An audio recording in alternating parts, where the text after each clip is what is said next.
Come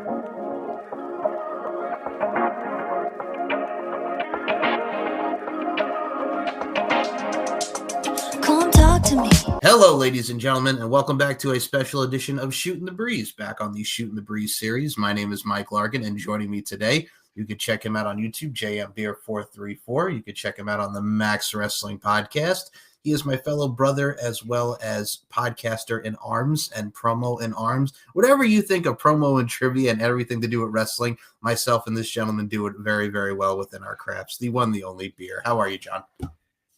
I'm very good, thank you. Thank you for having me on this very, very, very cold Friday. Oh, dude, I got to say, here in the States, as it is 4 o'clock in the afternoon here, it's cold and all right, man. It's wintertime, but hey, we're here. You know what I'm saying? Nippy weather, but the best part about it is we get to be warm and touch upon all these great topics that we're going to touch upon today in the world of professional wrestling. Now, one of the general consensuses of this show today is Beer was listening to us on the Kicking It with the TSK. The link will be in the description. We were talking about Mercedes, and he wanted to come on and talk about it. I'm like, dude, I got you.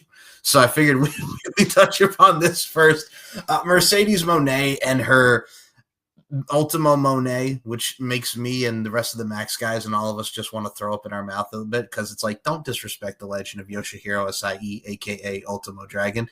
Don't do that.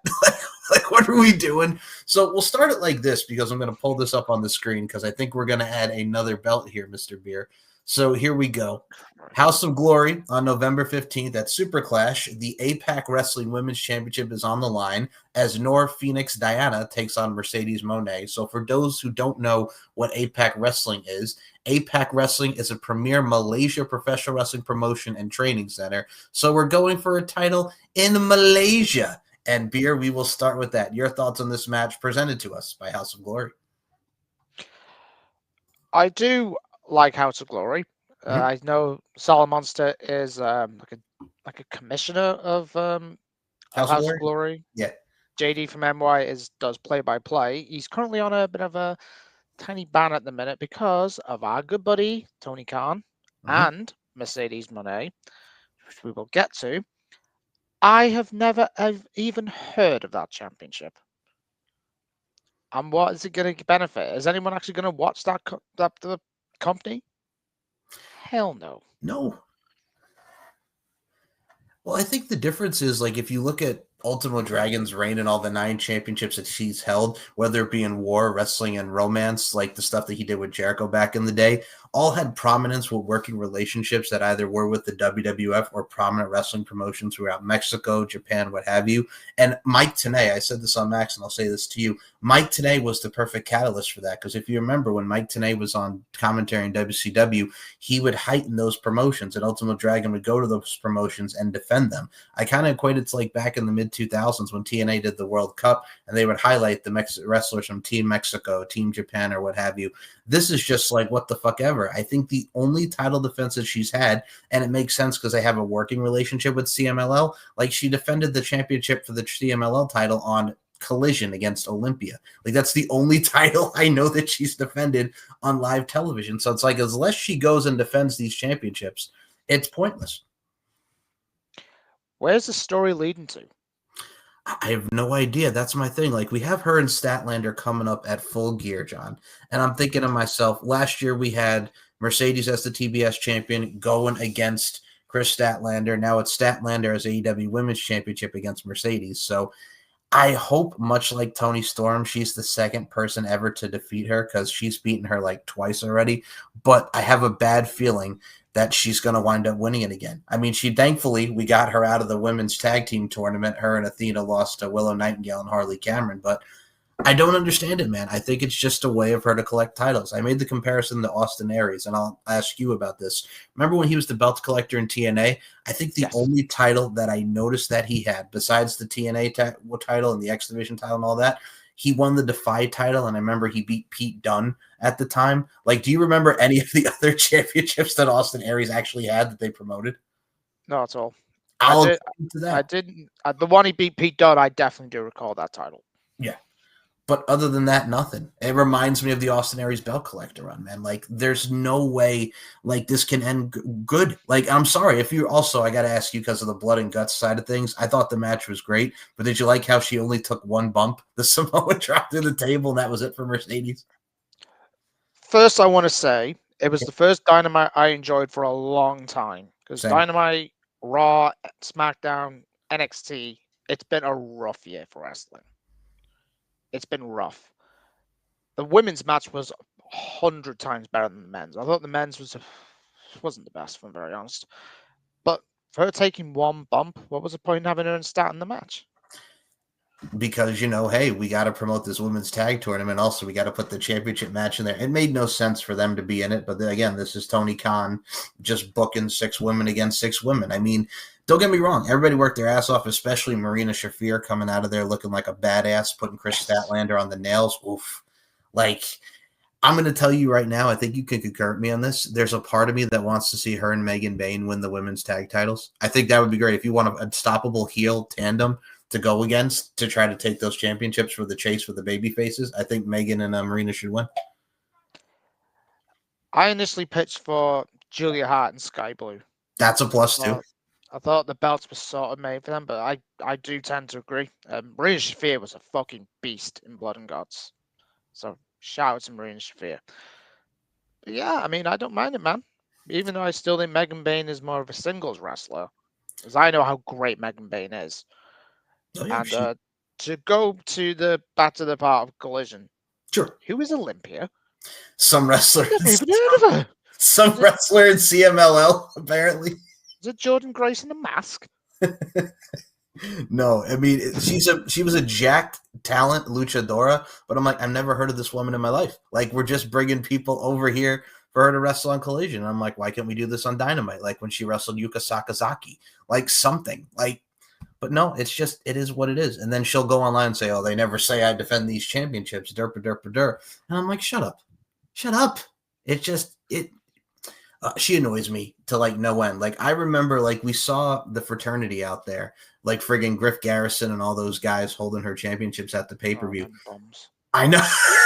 I know. Dude, like when she came out at NXT TakeOver Brooklyn, right, in 2015, where she had her entourage and all that, like that was cool because that led to one of the greatest TakeOver matches ever with her and Bayley. But mind you, Beer, this is 10 years ago, and she is the same age as me. She was 23 at the time. Now she's 33, and I can't fucking stand her. I can't fucking stand her, bro. I think what it is, I'm never going to take away Mercedes Moné, as in the wrestler. Same. One of the best. I have nothing against Mercedes Venado, the person, even though she may sometimes come across as a bit of a bitch. But this Mercedes Moné gimmick, it's go away heat. Mm-hmm. I look at Sasha Banks. She was cool. She had it, even though she was booked terribly on events. But how do we not know how she'd be booked under Triple H? DC said it perfectly well in the TSK review. Well done, Triple H, for not overpaying for Mercedes to come back to WWE. Tony offered whatever she wanted, and she's walking all over him. And going into the Blood and Guts thing again, doesn't this remind you about Charlotte Flair WrestleMania 35? First ever women's main event, and you can't have a Flair in it? Right, yep. Carbon copy, but Mercedes wanted to be in Blood and Guts. So if it was 6-on-6 for the women's, why was it not 6-on-6 for the men's? Yeah, that's my thing too. It's like everything. She's kind of like the equivalent of what WWE has with Charlotte, and now what we're doing over here. It also kind of reminds me of, like you mentioned, like her evolution as a character, like her in NXT when she was like the plain Jane character, and then they put her with Summer Rae and Charlotte, and then she blossomed into the boss character that we knew, and then of course being booked under Vince. But it's one of those things too. I'm like, yeah, Tony said I'll pay you, and then Triple H, I'll pay you. But that's true because Triple H was like, have a nice day, Mercedes. We're not going to pay you like Becky and Charlotte. No, we're not going to give you all this money. Now, speaking of money, I got to bring this to you. Did you see her appearance fee on these indies? This insane booking fee. So it's been revealed, and mind you, this was from the Wrestling Observer newsletter, so take it with a grain of salt with Dave Meltzer. Yes. A new backstage report has shed light on just how much AEW star Mercedes Moné is commanding for independent wrestling appearances, and it's a figure that reportedly leaves even some veteran promoters stunned. According to a new report in the Wrestling Observer newsletter, Monet's representatives recently quoted an independent promoter a booking fee of $25,000 for a single appearance. The promoter in question ultimately declined the offer, viewing the number as far as beyond the typical market rate for even the top-tier independent names. Dave Meltzer noted that the price tag can fluctuate depending on factors like the promotion's size, reputation, and geographic location, but emphasized that Monet's current rate still sits as well above industry standards. For comparison, most high-profile independent wrestlers typically charge around $5,000 per booking, meaning Monet's rate is roughly 5 times higher than what many top names command for comparable dates. Even internationally recognized promotions such as CMLL and Mexico and Rev Pro in the United States, both of which have featured appearances by AEW stars, reportedly do not offer fees approaching that level. Meltzer added, I've never heard of anyone being paid $25,000 in CMLL or close to that, even for major names, unless it was for something monumental like a top star losing their mask. Despite her high-profile valuation, Monet's motivations for working outside AEW appear to go beyond money. AEW President Tony Khan has publicly praised Monet's willingness to perform in smaller venues and for less lucrative promotions, describing her independent work as driven by passion, not pay. Khan highlighted that she enjoys connecting with fans in more intimate settings and sees it as a way to give back to the wrestling community. So your thoughts on the fee and Mercedes giving back to the wrestling community? $25K for an appearance. $25K, depending on the promotion. The thing is, how do we not know she might just be there for just 5 minutes? Right. And she's wrestling in front of 50 people in a bingo hall. I mean, perfect example, Denmark with Alice Inc. winning the Body Slammers World Championship over there. And when she won when she beat Jody Fratt for the Winnipeg title. In Winnipeg, yeah. Half of these I've never even heard of them. Exactly. That's the point. I remember I mentioned this to Mo, and when Kenny Omega did the belt collapse gimmick, at least Kenny was defending the belt. Yeah, he was on TNA defending against Rich Swann. He was on AEW. Yes. He was defending the Mega. Yep, exactly. AAA. Kenny was everywhere. Deonna Purrazzo, exactly the same. Where's she? Oh, Ring of Honor. Deonna Purrazzo, one of the fucking best women's wrestlers in the world. Stuck in that trash show. I never understood that. Like, well, the problem is all right, this will be with the Tony part. Deonna comes in. She wrestles Tony Storm. Then she has the never-ending feud with Thunder Rosa. Then they put her with Taya, and nothing. Nothing. Just nothing. And now Taya's back with the Maximum Male Models with her husband. And, yeah. He has no clue. I said this on Kicking It with the TSK. Tony could do something with Ring of Honor like we have with NXT. But he doesn't. He just wants to say, I own Ring of Honor. I kept it alive. Because besides Athena, can you name anything else besides Ring of Honor and besides Bandito being the champion? Nope. I think the only other thing would be the fact that Mercedes beat Red Velvet for the interim championship. Well, she won the interim championship beating Mina, but Red Velvet never lost it. And do you have any desire to see Mercedes Moné against Red Velvet? I like Red Velvet. Me too. I do think she's very good. But that match, I have zero interest in at all. I'm not watching Final Battle. Because it would take... If I had to do a review on Final Battle, I'd have unlimited skips. Yep. If I'm going to review it, which I'm probably not, because I'm not that desperate to get my platform up to a higher standards. But at the end of the day, Tony just has not got a clue what he's doing. No, he doesn't. Like Dynamite on Wednesday. I thought it was a great show. It was one of the best Dynamite of the year, except the match the night with Ospreay and Takeshita. That main event was insane. And that match between Mercedes and Athena. Take Athena out of Ring of Honor, it's dead. Athena is great. And how the hell she's not on the main show, it still beggars belief.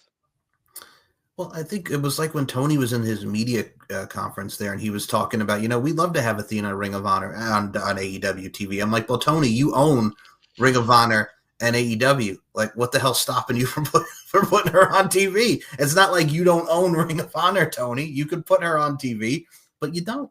You don't. Like, she's just in this tag title tournament. And then now what? She's going to go back to Ring of Honor. Now, remember, Harley Cameron pinned her. What are we going to get now on Ring of Honor TV? Athena versus Harley Cameron for the Ring of Honor Women's Championship. Okay. Okay. We can go to Honor Club and watch that. Woo.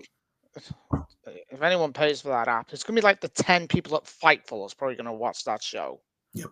Unless you are diehard Ring of Honor. And if you're a diehard Ring of Honor fan and you've loved it since the days of Punk and Joe, God bless you. Just God bless you. But no one cares about Ring of Honor. Kill it. Well, I'm right with you because my first ever Ring of Honor event was in 2005. I was there when Bryan Danielson beat James Gibson, Jamie Noble for the Ring of Honor World title. Like, you can understand and notice where the dips was in Ring of Honor, and Ring of Honor is a great show, but like now it's just like, who cares? I'm right there with you, man. It's just depressing. Like, you got like Bandito's great. Mm-hmm. And a lot of people say about Ring of Honor getting a TV deal. If you could not get a TV deal with Chris Jericho as your Ring of Honor champion, what makes them think they're going to get a TV deal with Mercedes? Is she going to be the ones with Athena's title reign? I mean, look at the CW. I could tell like they tried at the time, but Tony wanted more money. And I mean, you got NWA on their damn app. Like when you get NWA on their app, and NWA isn't even the same as NWA as it was now when you have EC3 as the champion, and what they're doing over at NWA, that's not the same as it is anymore on their YouTube channel. Like, they're not. It's just he tries so hard because he wants to keep the brand alive, but nobody's interested. That's the problem. Nobody's interested, Tony. Exactly. It's just something's got to change for the AEW. He's got to get out of grave. Even give it to Brian. But the thing is, how I look at it, Mike. Yeah. Do you remember the early days? The glory days, I call it. 2019, 2020, 2022. When we had pay-per-view after pay-per-view after dynamite, great shows. Who was one of the EVPs that was there? We had Kenny Omega. We had the Young Bucks. We had Cody. Exactly. When Cody was there, the show was great. So when Cody left, Punk left, the show took a nosedive.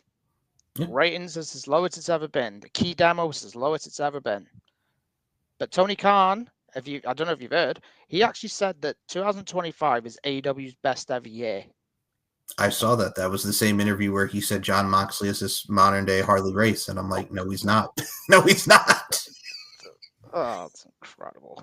I just could not believe. When I saw it, I laughed. I'm like, how can you compare Jon Moxley? And I like Mox, except the last 2 years, he's just fallen off a cliff. Comparing to Harley Race, no, he's definitely smoking. Whatever he smokes, I love to fucking have some. Yeah, exactly. Well, we were joking on Max this week. It's like, it's not coffee. What's in that? It's coffee and cocaine. Like, he's always drinking coffee. Like, if you notice, like him and Tony Schiavone, he's always got to be close up here. National championship. Okay, everybody. Ah, like, bro, like, we get it. You're excited, but fuck, like, that's my issue with him too. His mindset is, oh my God, I can't believe I run a wrestling company. It's been 6 years. It's been fucking 6 years. You've had this company. Like, fuck, act like a boss. Exactly. God damn. Well, speaking of boss, I have to mention this. Since you mentioned him stepping away from creative, we have to go to someone who is a big integral part of creative. Could be for the good, could be for the bad, mostly the bad. Vince Russo is now the investor of Juggalo Championship Wrestling. Oh, God. Did you actually watch the episode that led up to the him becoming the investor? Have you seen it yet? I haven't, no. Okay, so I'm going to spoil it just because I want to get your laugh like I did with the guys on Max. So Big Vito is also a big part of this. That Big Vito from FBI Big Vito, Vito LaGrasso. He's the Don of JCW. So what happened on this episode was Jasmine St. Clair, yes, that Jasmine St. Clair, manages guys like Congo Kong, who's there, Congo Kong from TNA, and all these people, and she goes into the limousine where the investor is, and she wipes her mouth like this. So pretty much implying like she blew the new investor to get to know the new investor. There was these wrestlers where one runs into the girls' bathroom because he doesn't want to face the team of the Soul Taker and Cocaine. And well, they have a match. And then at the end of the episode, you see Violent J talking to the Don of JCW, now Big Vito. And Big Vito goes into the bathroom, and there's Cocaine at the urinal. Cocaine is doing cocaine in the bathroom. And he goes, "What are you doing? What are you doing? You're trying to get me pinched?" And then he fires cocaine. And then Vince Russo has the gall to go on Twitter and talk about, "Bro, that's how you do a cliffhanger." And I'm like, this is the episode that's supposed to lead to him being unveiled as the big investor of JCW, and then him yelling at Big Vito, "What I tell you? I told you now we all got to do things like this," trying to control Big Vito. And I'm like, he literally is taking this back to the Attitude Era and thinks this is real wrestling. We're not having that mamsy-pamsy, none of that sissy Marys and how they cut the promos in WWE. So Vince Russo wants to go back to 1998 with JCW, and Violent J took it. And he's like, "There's no drama here, bro. They all love each other here, bro. They're stress-free, bro." I'm like, yeah, because they're all on drugs. Beer, do you want to comment on Vince Russo being the investor of JCW and Big Vito and the cliffhanger? All I can remember Vito is from No Mercy 2006 in the shower scene with William Regal. Oh my God, yes. Toughest man to wear a dress.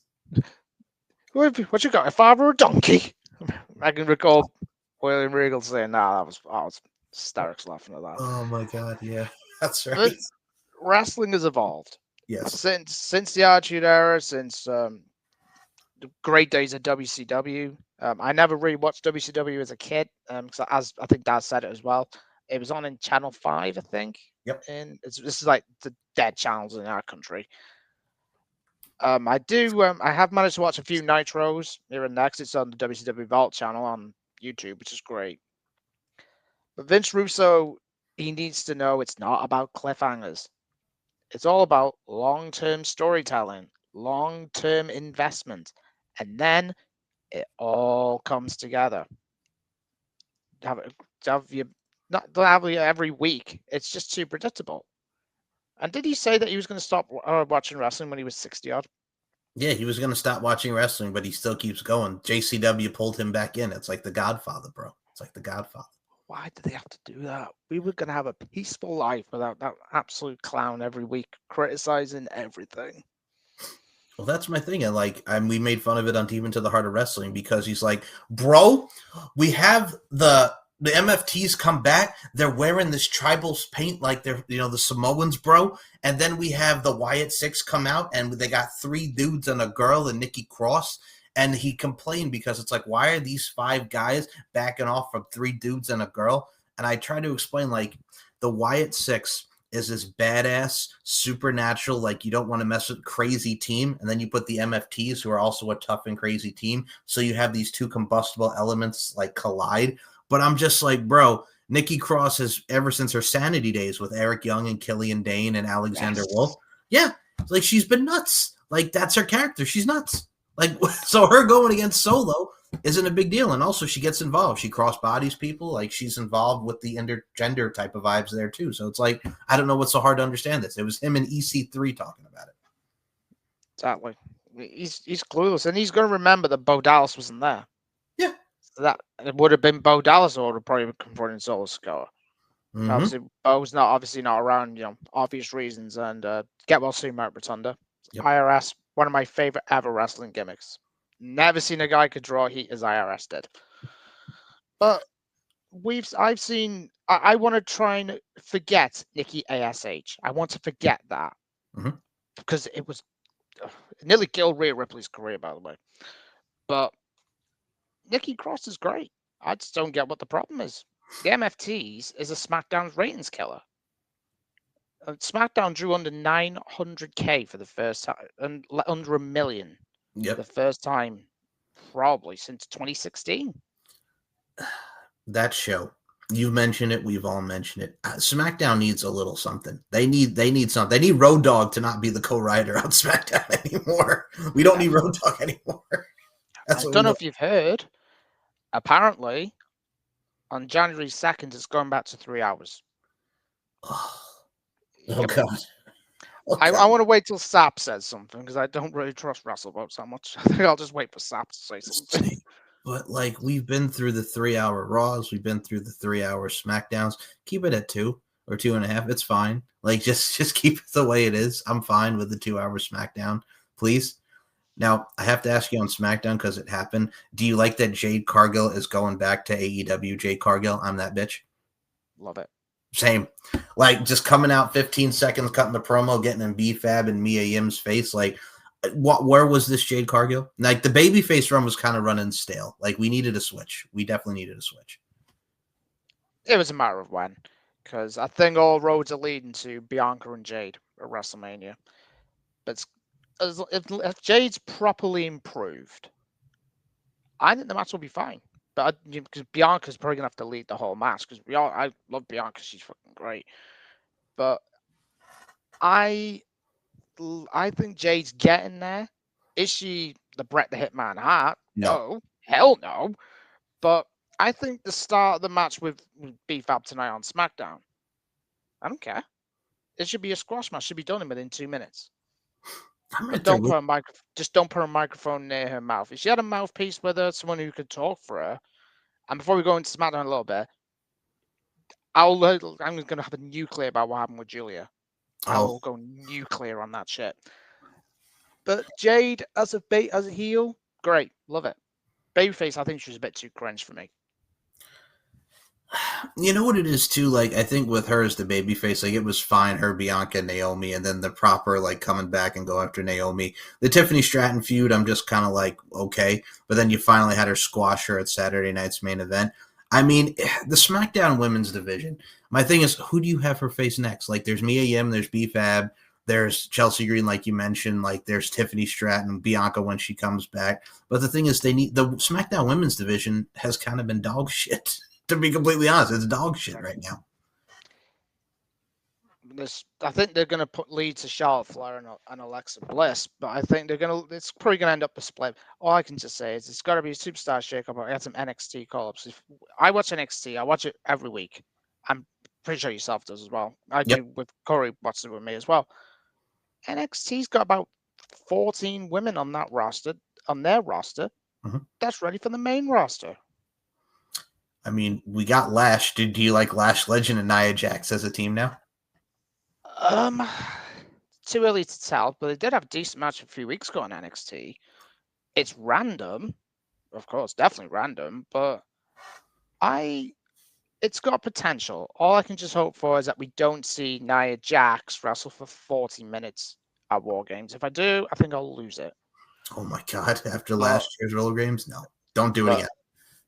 I don't mind Lash. I think she's good. Wasn't really too keen. I think she was a bit too vanilla at the start when I watched her in 2.0, The Dark Days. Mm-hmm. But I think she's really improved in the last 3 years. I think her work rate's really improved. I've said that myself because I'm like, this woman used to host a talk show on NXT 2.0 and she was terrible. It was bad. It was the dark days, like Beer mentioned. But like then when she started teaming with Jakara and the metaphor, like that was cool. And then she developed the personality. She was the baby face and doing the bougie bully. Like it works. And her and Nia, I think, is going to be a nice little tandem. Here's the thing with NXT, man. Like you mentioned, the 14 girls out of there. There's so many women, and I like the fact that they're also involving the involved women now. Like like Kendall Gray and Callie Armstrong. Who Kendall Gray, my God, is like so impressive. Like the stuff that she's doing with Ren Sinclair, Evolve. Like you have a lot of great talents on there, man. Thea Hale now with Joe Hendry, never been creamed like that before with Chelsea Green and Ethan Page. Like it's hilarious. That was great. I laughed hysterically at that. Agreed. Like that stuff works, and I think Gold Rush is going to absolutely kill it next week. Like AAA, Evolve, TNA, Impact. Like what you're doing there, I've said it right now, and I think you can concur. And I want to get your thoughts on this. I say the main roster is what it is, but I think NXT is probably one of the best shows right now on television. Like, because Shawn Michaels knows how to book. Shawn knows what he's doing. I think that on Raw, even though Raw can be hit and miss, there can be an episode or two of NXT which can be a bit yeah. But on pay-per-view, Shawn doesn't disappoint. I think which one what's the one that clashed with All In? Great American Bash. Yeah. I did not watch that, but because I watched All In. And everyone said, oh, it was boring, it was terrible. I watched it. It was quite fun. But Shawn does not really miss out on pay-per-views. That's the one thing I'll praise his work for. And someone actually said quite recently, can they have Shawn Michaels running SmackDown and have Road Dogg running NXT? And I'm like, please no. No. Please God, no. No. I think Road Dogg running SmackDown's bad enough as it is. So I think just stick to Sean. I don't. To be fair, they're Sean's kids, and I don't think he'd want to like leave them to get a demotion to SmackDown. But yeah, I agree, man. NXT is fun. Now, I have to ask you, speaking of fun, because they did the switch. Did you like Kailani Jordan's pipe bomb of a promo as a heel now? Do you like the switch up of Kailani as a heel? I do, because I think she was a bit too forced as a babyface. They were like they put her in with Jordan and Saul and blah blah blah. I think she's gonna kill it as a heel. She's got the attitude. She's gonna build a character, and she does have charisma, but I think she's just very forced. I think she could be the equivalent of I'm trying to think who's like I can't remember the name of the wrestler now, but yeah, I think she could be a very arrogant champion, and I like it, and I think she's defending the title tonight. I think it's M by Elegance. So it's one of the Elegance Yeah, gals. Maggie Lee and by Elegance. M by Elegance, yeah. I think Kalani should have a bit of a run with the TNA title. I thought it was too soon putting on Indy Hartwell because Indy's not ready, no chance. But yeah, Kalani Jordan, I think she's great. Now we'll get into TNA because we'll get to the world title match in a second, but I like how they're teasing the 8-man tag with the Rascals, and I'm like, damn well that Desmond Xavier's not even hiding it. Like he's coming back. It's done. It's done deal. The done deal. And I saw a lot of people like, why don't he go to AEW and try to be like with the Hurt Syndicate? I'm like, no, he's a rascal. He's got to go back to TNA. Like, no, like he doesn't need to go to AEW. Like a lot of people want him to go to AEW, and I'm like, no. Can I pitch that? Yeah. All right. Well, I mean, that's not a bad pitch, but I'm just like, I'm just saying TNA, it works, man. And he can still always come back over to NXT as well. True. That's the thing. And you know what it is? I think I've come to the point where, and I think like you even mentioned, because I know you watch Evolve and you like Zeta Steel. I'm like, Zeta Steel has the interest of AEW, but my fear is like they're going to put her on Ring of Honor.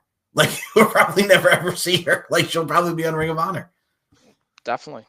And then she'll be fed to Mercedes, and then back down you go.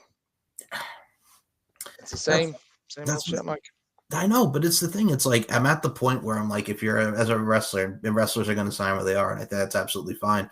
But I'm like, what is the benefit besides the money? And I'll pay you. What is the benefit of going to this company and just being lost in the shuffle? Like he'll start you out hot, and then you get lost in the shuffle. Like that would be my thing. Like I get the money's there, but it's like, goddamn, man, like you're assassinating my character here. You look at Mariah May. She had the best women's feud, I think, in the last decade. Absolutely. With Toni Storm. Incredible television. And then she had the Hollywood ending. Mm-hmm. And I initially pitched if she was going to stay in AEW to have that match with Mina, put Mina over, and then go to WWE. Right. Is it just amazing that every time where Tony always seems to put people in prison when there's always rumors about them going to WWE. No, it's Danhausen. Danhausen's not even been on anywhere for months.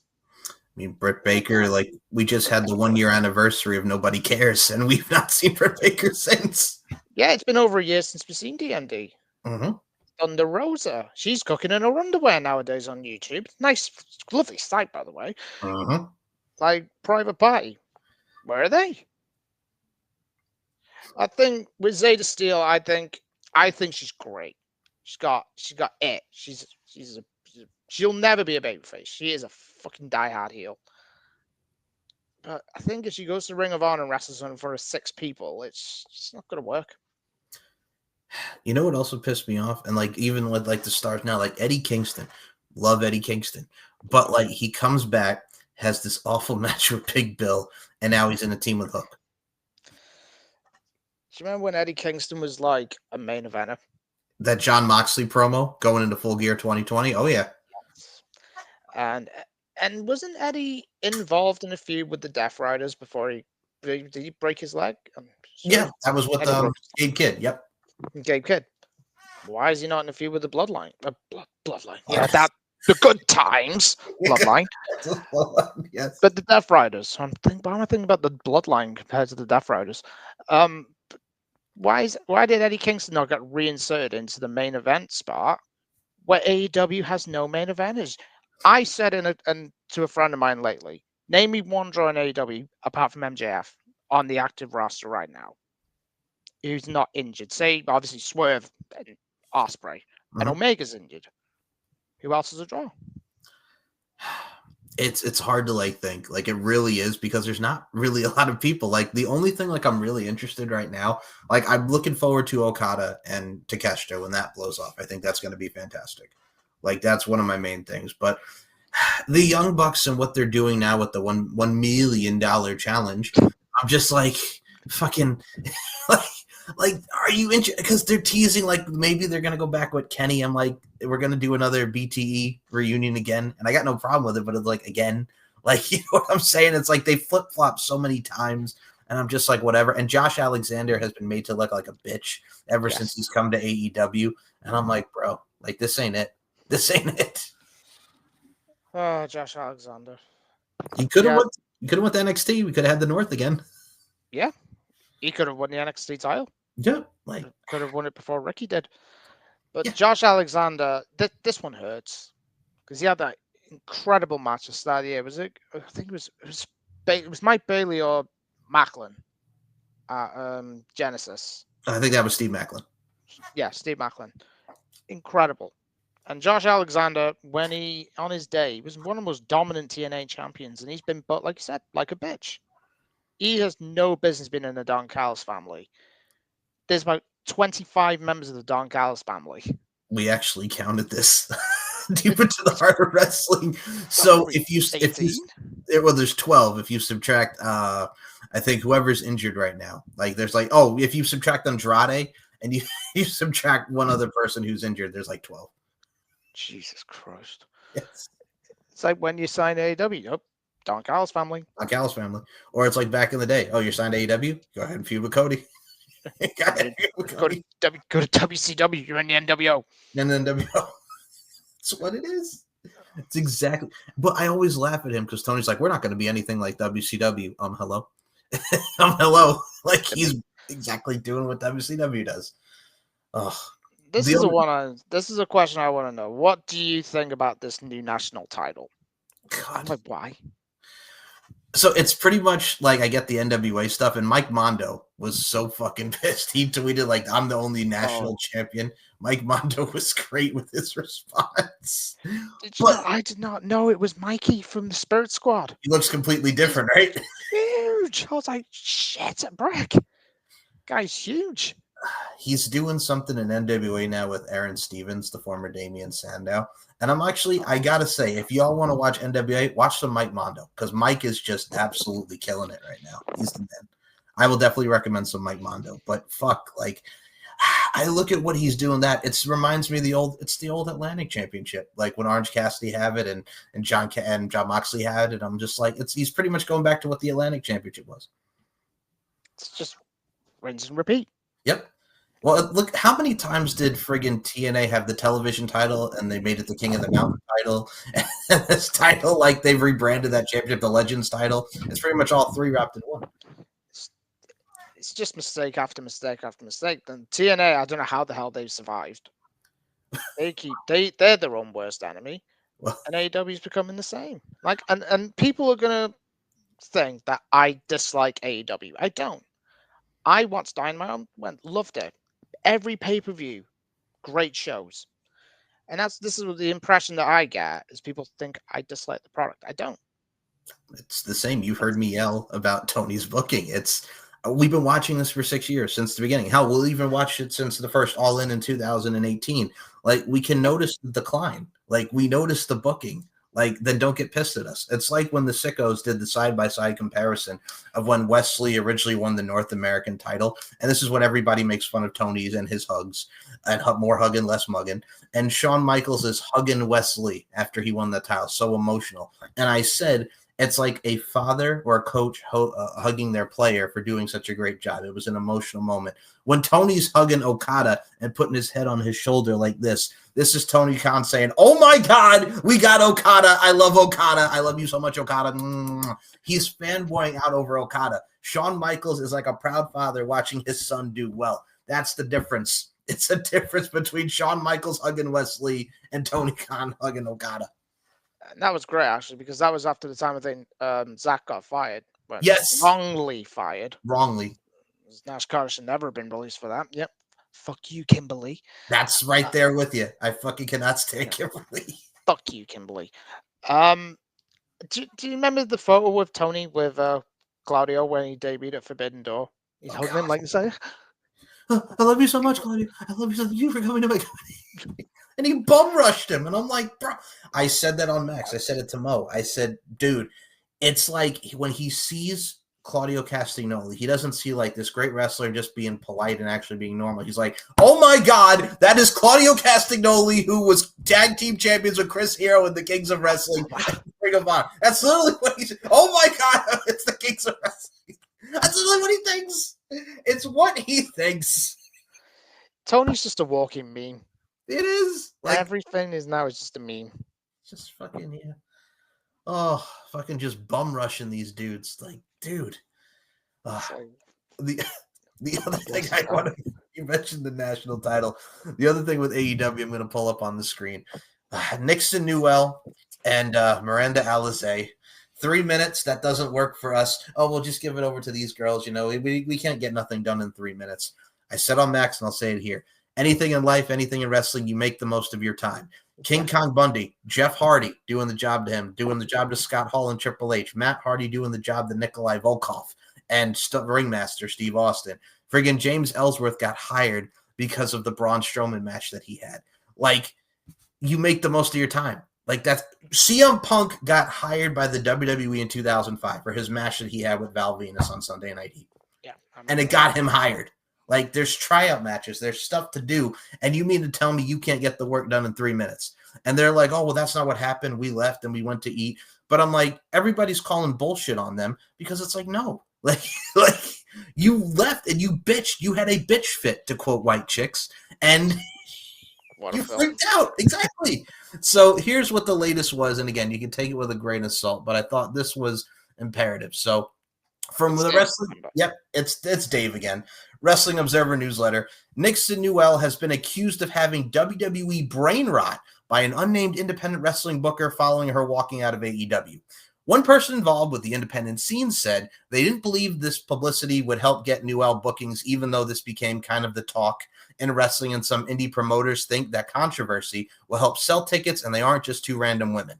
But one person who books independent talent said they disagreed. Wasn't it just the other week you were talking about wrestlers who had leverage not wanting to do business? How about wrestlers with zero leverage? Nixon isn't going to get work out of this. She wasn't getting work before and was crying about it. She asked way too much money and sells 0 tickets on her name alone. Usual WWE brain rot.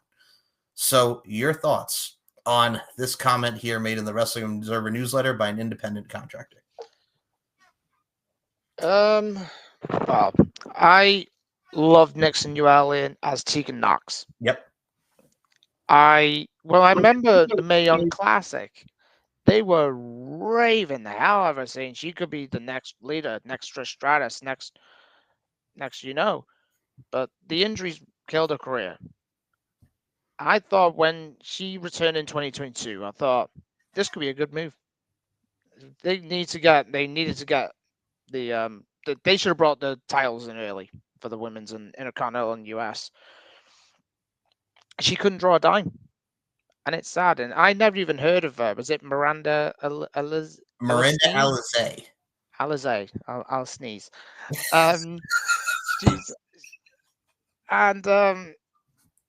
Tegan Knox just could not get over with the fans. Now, I watched a return match. I watched Tap Pro Wrestling. Yes. It was on YouTube. It's for free. And I enjoyed it. And I think she's good, but she's got no charisma.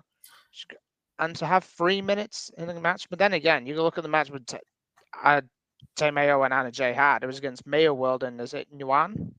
Yes. Or Hyon or whatever her name is. Yes. I think it's something along those lines. Yes. And they only had a minute. And Maya World's great. Yeah. Like they had a minute less than the match that they had. Like they only went like 2 minutes and it was fine. Like, and wasn't the match with Megan Bayne and Marina Shafir? I think I noticed Megan Bayne got pissed off because the sadly did sandbag. watch Collision.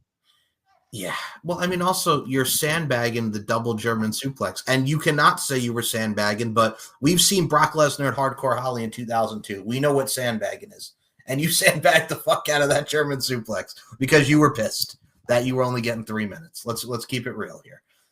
With her, I even remember seeing her on Twitter going like, "Nobody wants to book me." Well, now we know why. Like Nixon Newell has complained about this. I'm with you. Like when she was in the Mae Young Classic and she was in there in 2017, 2018, she got injured. And the thing is, she got released. Then Triple H brings her back. She saves Shotzi. She doesn't really get a pop on TV. And then she's with Natalya and she's just kind of floating around and she's kind of like in limbo. And then like nothing ever came for her. And I hate to tell you this, I like her, but as a wrestler, she's great. She can't cut a promo for her life. I'm sorry. She's not a talker. And then you have her and Miranda Alizé, who's only really wrestled on like Dark, like during the pandemic era. Like I didn't even know that they were a couple until like they announced it. I had no idea they were a couple. But whatever. You fucked yourself. Like I hate to say it, but she fucked herself. You don't do that shit. You don't big league. She's definitely her career's done. She said she was in a retirement year next year. It's trying to knock off AJ Styles. It's never going to happen. But she's never going to get work in a major promotion now. WWE won't touch her with a badge pole. AEW, she'll be in Guantanamo Bay. TNA, they will be crazy because TNA they're their own worst enemy. And think of like the other promotions, like which MLW trust her, GCW. They will not trust her.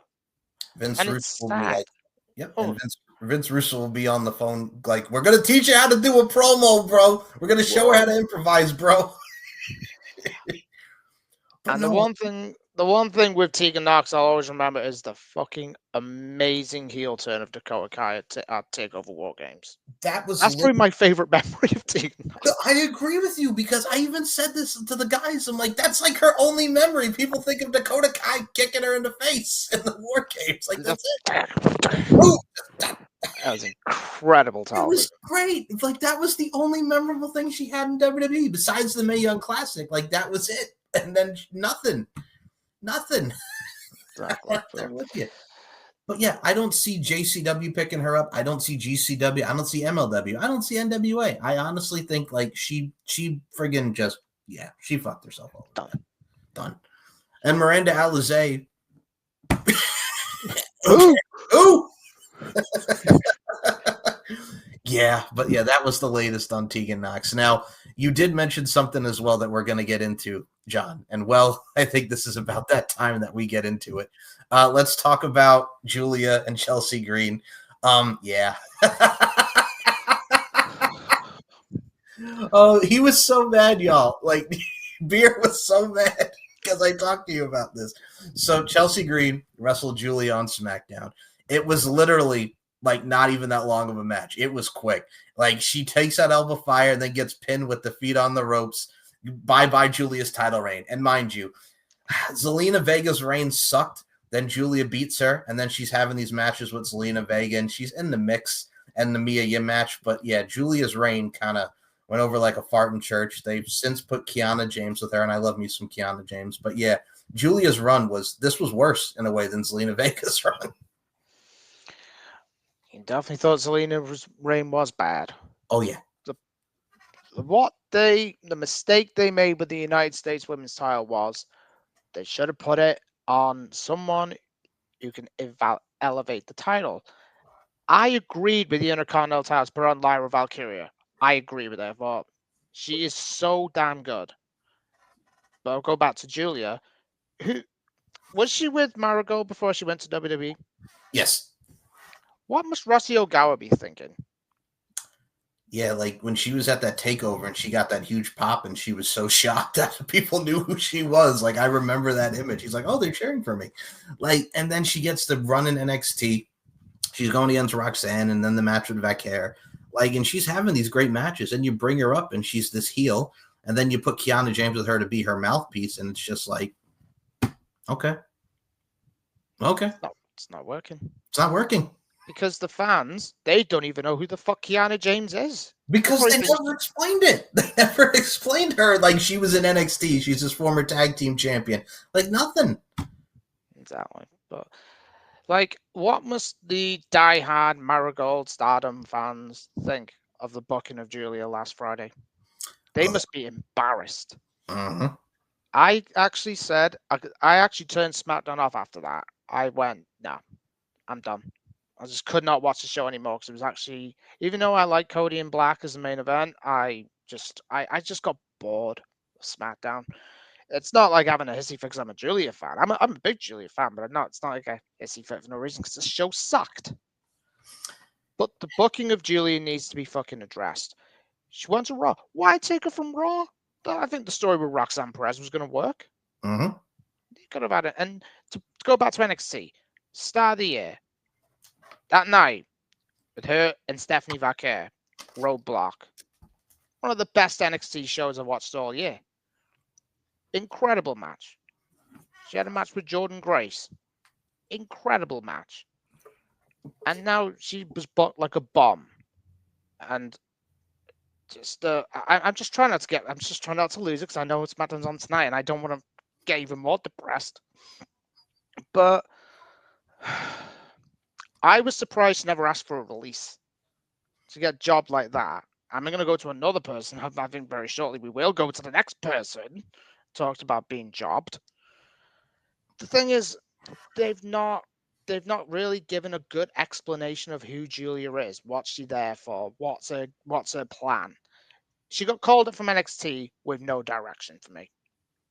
Going to SmackDown, destroyed her. And that's why I'm terrified for Jordan Grace, Trick Williams. Ethan Page, I think, will be fine because he fits the story with Chelsea, which I like. I love Ethan Page. Ethan Page is fucking phenomenal. What about your Lola Vices when they're ready? Jada Parker when she's ready? The fact that Julia literally, and no one gives a fuck about Kiana James. As I said, no one even knows who she is. They probably think she's a fucking OnlyFans model. When you look at her, I mean, she's hot, but no one cares. She doesn't get a reaction. Julia does not get a reaction, and I love Julia. I've loved her working Marigold and Stardom. And you had the sickos all saying, "No, Julia should have come to AEW and do what? Do what? Lose to Tony and lose to Mercedes, and that's it." Yeah. Friggin' Hikaru. First of all, there's another one we haven't seen. Oh my god, where the fuck is Hikaru Shida? That's what we get a Japanese. Where's Shida? No... We got Rio back before fucking Shida. And they only brought Rio in because she was an OG and she was going to lose to Mercedes. And then we never saw her again. We haven't seen her since All Out. We haven't even seen Alex Windsor. Oh, yeah, they're teaming in Ring of Honor now. Probably. Yeah, whatever. Who watches Ring of Honor? Again, it's just... Well, it's like Max Caster and Anthony Bowen's. Like, first of all, you want to talk about one of the worst stories. Like, they broke up the Acclaimed.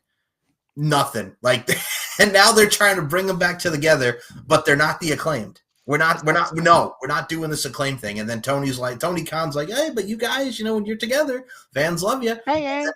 I'll pay you. I'll pay you. I'll pay you the team. I'll pay you. Come on, Acclaimed. I love you all.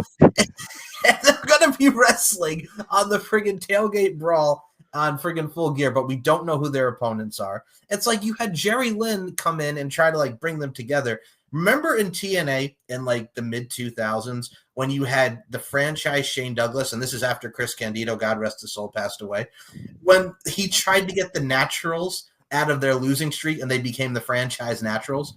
That was like Jerry Lynn trying to bring the Acclaim back together. I'm like, why is Jerry Lynn involved in this? What the fuck does Jerry Lynn have to do with the Acclaim? But all right, whatever.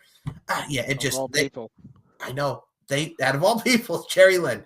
Like, it just, this storyline is going nowhere. And I'm like, is this supposed to lead to New Jersey where they come back together? And I'm like, but who cares? They've drawn this out terribly. You took one of the most established teams that was over and fucked it all up. The most over tag team in all of wrestling. It's like with FTR. Like, you put Stokely Hathaway with FTR, and it's like, Yeah. See, don't mess with me with Stokely. Stokely would have been. And did you know we never really got an explanation why Chris Statlander I and was, Stokely got killed? We I was- never got an explanation we why they never get turned Stat, why. who was killing it as a heel, put it Yes. back as a babyface, and then Stokely joins FTR. No explanation. No explanation. It's like, what the fuck is wrong with wrestling this year? It's It's like creative. It it's like sucks. Wardlow. Friggin' poor Wardlow got hurt. He's in the Don Callis family, and he was. I know he was supposed to face Hangman Adam Page, and then you immediately put Kyle Fletcher in there. It's like I'm pissed with the Kenny Omega thing. I'm like, Kyle Fletcher brain busted this man through a table, and it's like we don't even go back to Kyle Fletcher and Kenny Omega. We're just gonna go, hey, we're gonna put Jurassic Express as babyface again, and we're gonna have him feud with the Don Callis family because, of course.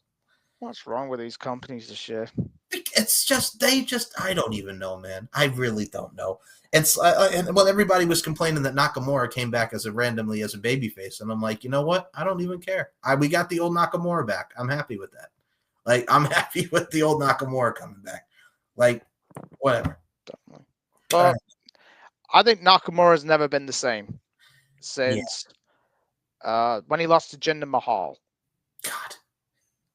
And then the burial finally happened when he lost to AJ Styles at WrestleMania. No speak English. Yep. Yep. And when he lost to AJ, and I think it was a Backlash the next month, Yeah. Shinsuke was never the same. Shinsuke had that aura in NXT. Like, I'm happy we got retro Shinsuke back. Love it, but who cares?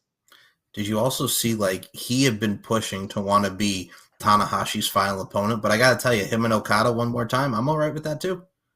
Fine with me. That's fine with me. Like, it works. It makes sense because of their history. But yeah, I agree with you. It's like, what is wrong with wrestling this year? It's just been such shit. It has, and I hate to say it, but it has. It's true. Did you like Cena winning the Intercontinental title, by the way, from Dom? I thought it was a nice feel-good moment. That was cool. I think it's a good gesture for him. I think he deserves to be Grand Slam. Grand Slam Cena, as I tend to call him. But Grand Slam Cena, yeah. He's gonna. It's not gonna hurt Dom. No. Dom is obviously going to be a multiple part-time world champion. It's proofs in the pudding. The guy is so over. He's got the girl. Well, he knows how to pull the girls. Yes, he does. I mean, he had Mommy, then Liv. Liv. Now Roxanne. Yeah. Raquel's probably likes a bit of Latino heat. And I think Dom's going to be fine. Everyone said, oh, Dom got buried. How? Not at all. Not at all. I mean, if he's the one who's one of the people like to be his final opponent again, I pitched for Jey Uso to do it because of the start of the year with the Rumble, and then Jey like turns heel and goes apeshit on Cena, and instead of doing the yeet, gives the finger and walks away because he needs something to do with Jey now. Because Jey Uso right now has just been kind of meh with me. What do you think? He gets knackered every time he gets to the ring because all this adrenaline with this whole yeet thing. I mean, I was down for it at the start, but it's just. He should never have won the Royal Rumble. I think putting the world title on him was a mistake. You look how the people's now turned on Jey. But yeah, Jey needs a fresh coat of paint. And if you turn heel, I'll be fine with it. Because it'll lead, hopefully, to make up for that absolute garbage match that we had at WrestleMania 40 between Jimmy and Jey. Yeah, can we put the reset button on that, please? Oh, my God. Or shall we not never see it again? Again? Oh.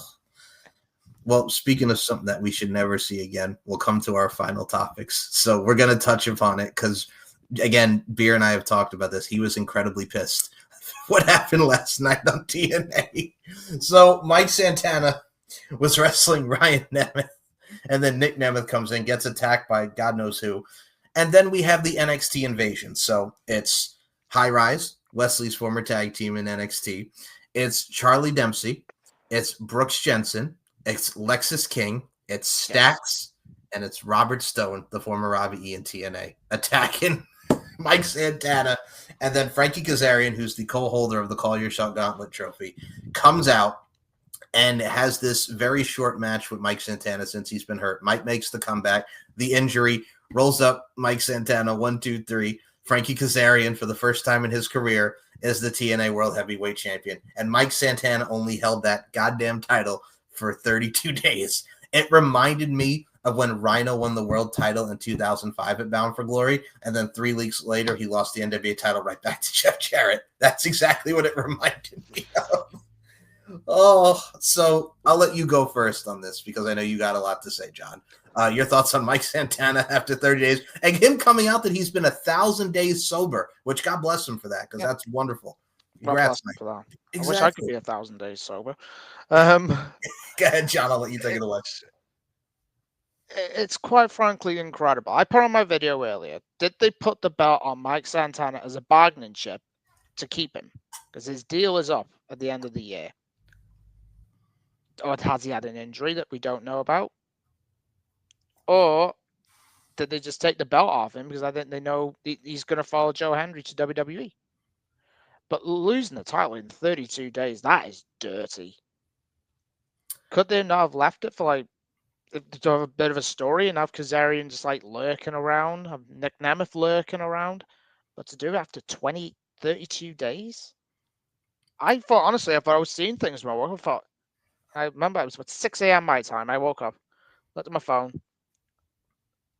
and Joe Hendry signed with WWE. But Santana's lost? What the fuck is wrong with this company? It was your typical hashtag lol TNA moment. And I tried to like make sense of it because I'm like, okay, he won the Call Your Shot Gauntlet last year, tried to cash in on Joe Hendry and lost. This year, him and Nick Nemeth are the co-champions. So I'm thinking to myself, okay, are they going to do an angle where he's like, I lost it last year, but this year I won, and I finally won the big one. All I've done for this company, the king of TNA. But I'm like, you couldn't have at least had Mike Santana had the run. And then we find out, as we'll go to the news parts of this. So Sean Ross Sapp posted this as well as PW Insider. TNA is trying to work an angle around Santana and the unhappiness from fans. They're claiming he isn't at the tapings, and TNA officials haven't heard from him. So they're going to try to make an angle out of this now. All right. Sure. Yeah. To be fair, though, if he doesn't show up and he's pissed off, I won't fucking blame him. It'd be interesting, though, because Turning Point's on. I might even watch Turning Point over SmackDown, to be fair.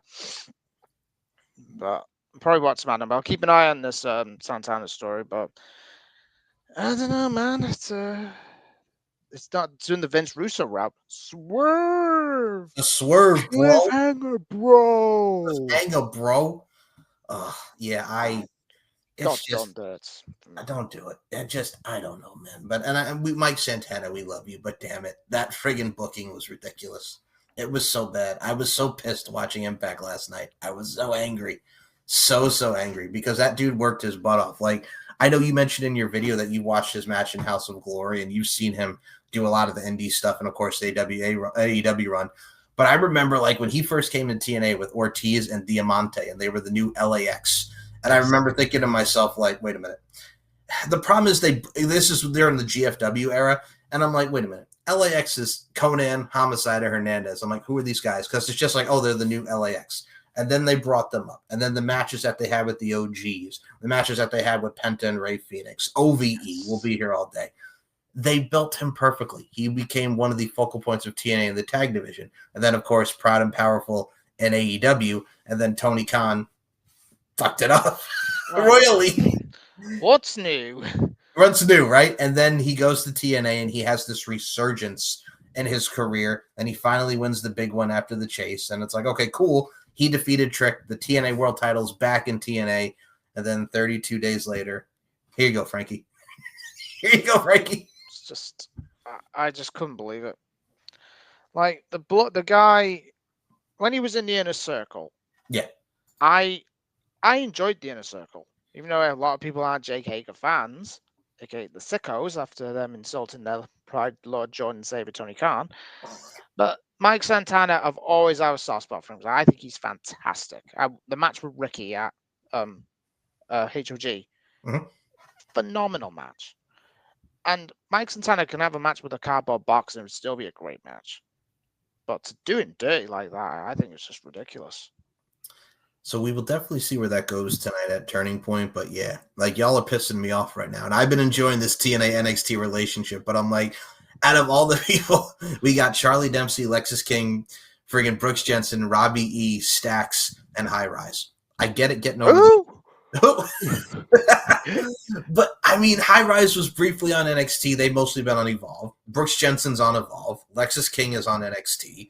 And I'm like, but fine. But also Robbie E coming back again with the stuff that he did with Santino and all that stuff. I like Robert Stone, but yeah. Oh yeah, Stone's great. He's great, but yeah, all right. Well, again, we'll see where it goes, but you're pissing me off, TNA. Don't piss us off. We've been enjoying you. Don't be fucking it up. So, speaking of fucking it up, I look at it like this, man. Joe Hendry has not been a fuck up, but we'll get to Jericho in a second in his comments about TNA. Joe Hendry signing with WWE, not shocked in the slightest. After the match with Randy Orton, the stuff he's been doing on NXT. Yeah, I know you were a little perturbed the fact that he's going to be on the NXT internally for the roster there, and you felt that he should be called up. Straight away. The thing, too, with that is, like, he's self-made. Like, I remember the days of when he was in TNA, and I'm sure you can concur with me on this, when he was a Grado, and they did the story with Katie Lee Burchill, and, access denied, and everything. Like, that was funny. Like, he was great. Did I ever think that this guy would ever come out with, say his name, and he appears, I believe in Joe Hendry? And what we had that and how he's evolved his character, I couldn't tell you in the slightest, because I know he did some Ring of Honor stuff after the TNA run. And then he comes back to TNA and he just blows up with this song. And he's wrestling Randy Orton. He's in there in NXT going against Ethan Page, one of the big ones as far as the TNA invasion. I'm loving it, man. I think he's going to do excessively well. He's been putting in the work. Definitely. It's probably the worst kept secret in wrestling history that he was always going to go to WWE. When his stock rose to the top, they probably had the telescope ready. See, when's his deal out? Is it this week, next week? Yeah, keeps buying. Yeah, I don't think there's nothing to do in NXT unless he's going to beat Ethan Page, because they're not winning the mixed tag titles on. I don't know if it's this Tuesday or next. Someone might have to correct me. I think one of them. And SmackDown at the minute, they're just terrible. Their mid card is garbage. Joe Hendry could probably even be in the main event, but then again, who's going to beat Cody? Because if Joe Hendry stays in NXT, I'd say just give him 6 months, then move into the main roster. It's like with Jordan Grace, because there's talk of her going up. We mentioned Jada Parker. Like, these people are ready. Like, give them a little bit more time, like you mentioned, 6 months, and then just call them up. Let them do their thing. Because I think TNA is going to lose more talent to NXT. Because I think Santana's going to be WWE. Yep. I said in my video, Moose, possible. Ali might go back. Yeah, I mean, these are guys that they're high on. Like, I remember in 2016, it was like, who was going to get, Moose? Was it going to be WWE or TNA? And then he went to TNA, and he was a babyface with Mike Bennett after he was a heel with Mike Bennett, and then he just took off after that feud. Like, he was one of the integral parts of TNA for numerous years. And now I could definitely see him in WWE. I can definitely see Santana. They were high on him from his performance. Like, you have so many key components there with the TNA relationship and the WWE stuff. Speaking of Joe Hendry, I got to ask you before we move to the final topic. Do you think he's going to be the one to face LA Knight tonight, or do you think it's going to be Matt Cardona? Because I think Cardona might be the one on Raw. I think Joe Hendry's the one tonight with LA Knight. That's a good question. I said to my friend earlier, I think it'll be Hendry tonight and then Cardona on Raw. I think. But even if it's Cardona tonight, I wouldn't be too disappointed. The only reason why I'm saying Joe Hendry is the continuity, because Joe Hendry was the one who beat LA Knight in his debut match in TNA many years ago when he was Eli Drake. Yeah. Oh, yeah.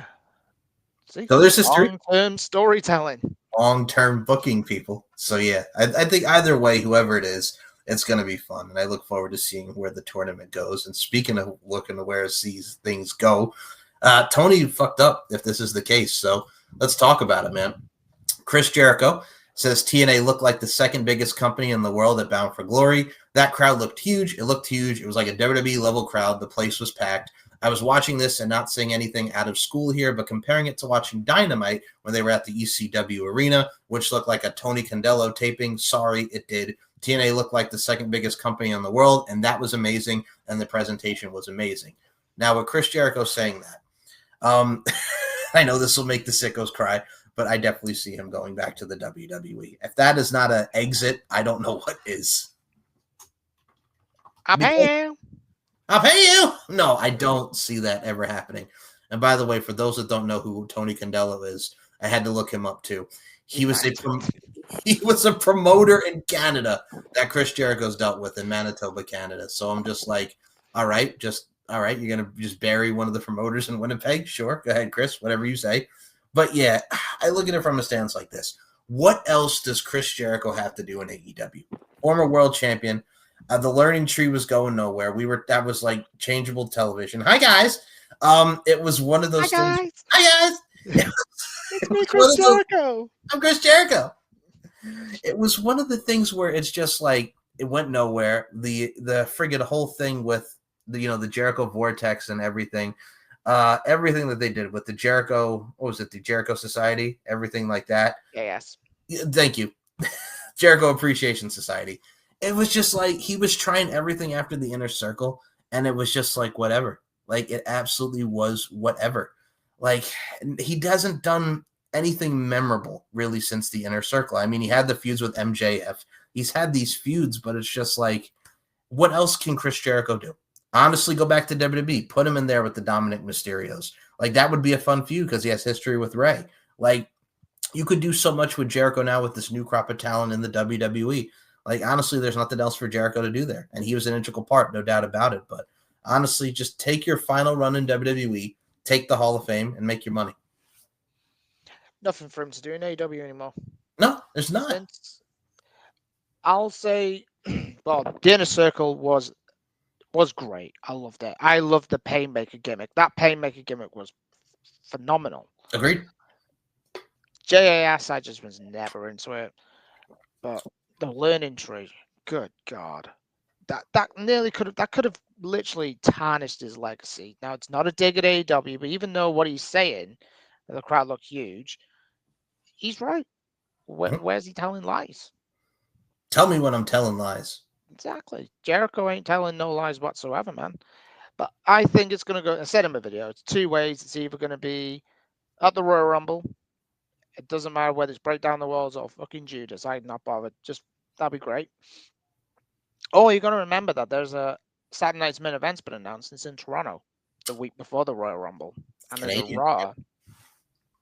Could work two ways, unless Warden Dax is going to be at the Jericho's going to be in the cell like this. Let me out, please. And you got Dax is going to be there like, no, you stay right there. You do not diss my boss, Tony Khan.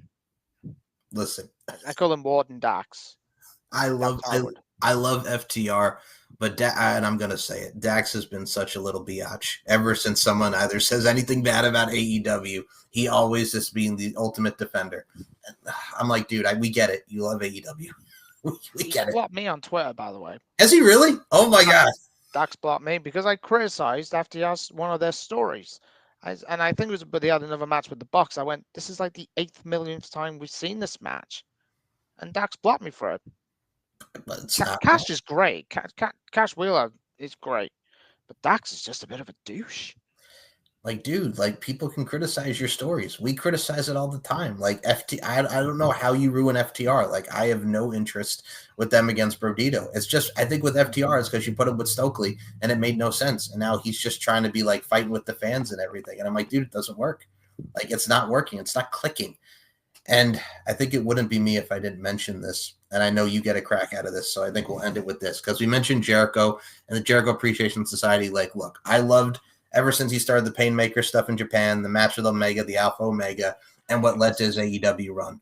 But someone who was in that Jericho Appreciation Society and who was in the blood and guts and who has been a part of the Death Riders now, Bagadix Garcia, comes out with the damn mask. Can you see anything such auraless as Daniel Garcia? Like, what are we doing with Daniel Garcia? He's a charisma vacuum. He just, bro, he can't cut a promo. I've said it on Max. I'll say it here. He sounds like he's got a bag of dicks in his mouth. It's one of the. He sounds like a mood hoover. He does. I mean, listen. I'm not as bad as Jim Cornette calling him moat face. For God's sake, like I'm not that bad. But Daniel Garcia, I don't know what it is. Ever since the Jericho Appreciation Society, he did this stuff, with Daddy Magic, and he was like his team. He wins the TNT title. Has a terrible TNT title reign, ever since he's lost that, I mean, you put him in there with Christian, you put him in there with MJF, and now he's turning on Daddy Magic because I'm tired of being a loser. John Moxley gets in his ear for 2 weeks, and all of a sudden he's a member of the Death Riders. And he's just so auraless. He's got the hood up. And I said it on Max Today, Beer. I said he looks, actually yesterday as we're recording this, I said he looks like a sad emo kid or a shy emo kid at a skate park with the iPod in his ear listening to Bat Country by Avenged Sevenfold. Like, I've never seen something so bad in my life. He is there. It's just, I don't get it. Now, your thoughts on Daniel Garcia and his career trajectory now with the Death Riders? He's a loser. He's an absolute loser. And if you notice about the TNT title, did you know it's not even been that relevant for a long time? Now Fletcher's got it, it's going to be relevant again. Yeah. I trust Carl Fletcher. They had Perry, Christian Cage was the last one that made that belt relevant. Yeah, I thought he was Adam Cole. Yep. And I love Adam Cole. Baby. Adam Cole didn't do baby. Adam Cole didn't do nothing with it. Daniel Garcia made it, but I think, trust me, Mike, I think he is the most boring wrestler I've ever watched. Makes Lance Storm not look boring, and I love you, Lance. Yeah, exactly. and I love you, Lance Storm, but he's just so boring, and it's like no aura about him. It's like what's his gimmick? That like whack dancing like this, looking like a Dude, gay stripper. Dude, he's Alex Wright in WCW. He's Das Wonder Kid. That's what he is, but a worse version of it. Because Alex Wright at least got over, and Alex Wright wasn't boring. People say they give Disco Inferno a lot of grief for things, but at least Disco was over. And Disco was fucking good in the ring. Yeah, he was. That's the thing. He's a douche, but he was not a bad wrestler. He wasn't at all a bad wrestler. No. But yeah, like, that's my 2 cents. It's sad, really, because like I think he was actually WWE were actually interested in, but Tony went, "I'll pay you. I'll pay you. I love you, Daniel. I want to dance with somebody." And then he stayed. And he stayed. And then if he went to NXT and he would have worked on his promos, that most important of all. Well, yeah. Well, John, here's the thing. I wouldn't even put him on NXT. I'd put him on Evolve. Put his ass on Tubi. Yeah, I think that might be a good start, actually. Yeah, but I don't know. It's just something about Daniel Garcia. It's just so, like I've said, he's a correct charisma vacuum. Like, and I love Kyle O'Reilly, like getting him that thing with blood and guts with Moxley, even though they're making Moxley look like a bitch now ever since he's lost to Darby Allin. I'm guessing they're going to try to like redo what we did last year at Full Gear. We're going to have the Death Riders turn on Moxley. And I'm like, then what the hell was the point of him attacking Will Ospreay? Because we're really right now in a stopgap with the Death Riders and Moxley, because the only feud that Moxley really has right now is Will Ospreay. When Will Ospreay comes back. So if you turn him babyface, it makes no sense. It's like, what the fuck? What the fuck? Like the Death Riders has run its course. He should have finished at All In. Paige wins the title. And obviously, that should have been it. But now, when Will Ospreay comes back, is he going to face a babyface John Moxley? I do not want to see Mox on television anymore. I'm tired of it, too. Like, Pac. I fucking love Pac. I've loved him since Neville days, and obviously I've loved him in AEW. Why? Pac's one of the best. He should be at least going for the TNT title. But no. Claudio, who I think is fantastic. I love Claudio. And who's the other? Maria Shafir. Get him off my television any day of the week. No aura. Them two have got to be the most boring tag team I think you'll ever see. They're horrible. They're so bad. If you're a sicko and you actually defend having Dumb and Dumber as a tag team, there is something mentally wrong with you. Oh, God, I'm going to put this into perspective. It was like that one pay-per-view in TNA when you had Beer Money against Gunner and Murphy. That's what Wheeler Yuta and Daniel Garcia. They're Gunner and Murphy. I remember Gunner. Jackson Riker. Okay, now. It's a blast from the past. There's a fuck you right to them for his fucking bullshit. Oh, but yeah, no, that's literally the best way to sum professional wrestling this year. What the fuck? It's just been trash. Oh, trash. Well, I will tell you something that's not trash is you and I doing this beer. I like, again, picking your brain and doing like we've done on Max and just ever, man. It's always great talking wrestling with you. And before we close this out, first of all, you're welcome back on anytime, John. We'll definitely do another round 2 of this. It's always a pleasure. So thank you for doing this. Thank you for having me. I got you, bro. So if y'all want to check out John and everything that he does, where can we follow you on social media, John? The floor is yours. You can follow me on Twitter at JMBeer434. My YouTube is exactly the same. I post my video today, Friday, as this has been recorded, talking about Chris Jericho, talking about Mike Santana losing, which is frustrating.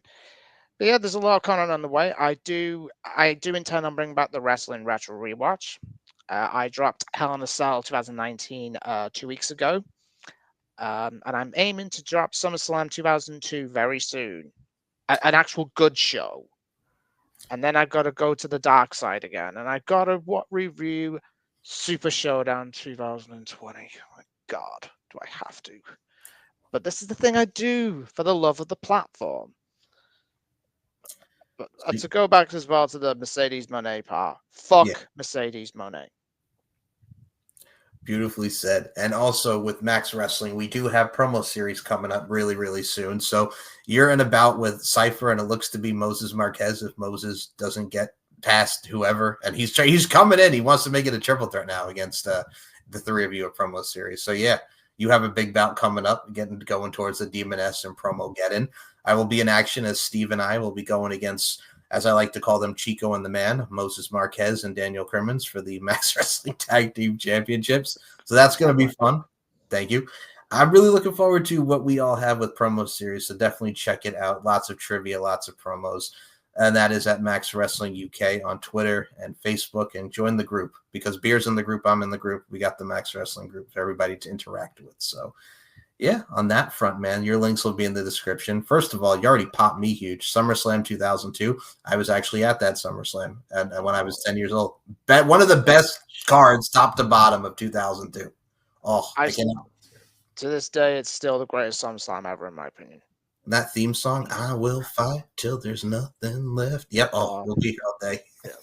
Every time you think I'm done, I come back stronger. What a fantastic show. Oh, I cannot wait to hear that. So go back and check out Beer's first edition where he talked about Seth Rollins and The Fiend. You poor soul. You poor soul. Oh. Yeah, so Super Showdown's going to be worse. Goldberg and The Fiend. Come on, man. Like made no sense. Made no sense, but hey, we look forward to that. So, John, your links will be in the description, and the links to my YouTube and all the description will be in there. And also, Beer's appearance on Deep Into the Heart of Wrestling will be in there as well, where Beer came on and predicted some wrestling with us. So, check out Beer, check out yours truly, John. I appreciate your time, and this has been Shooting the Breeze. So, for Beer, my name is Mike Larkin. We will see you at Max Wrestling's promo series, and we will see you back very, very soon for more pro wrestling. This has been Shooting the Breeze.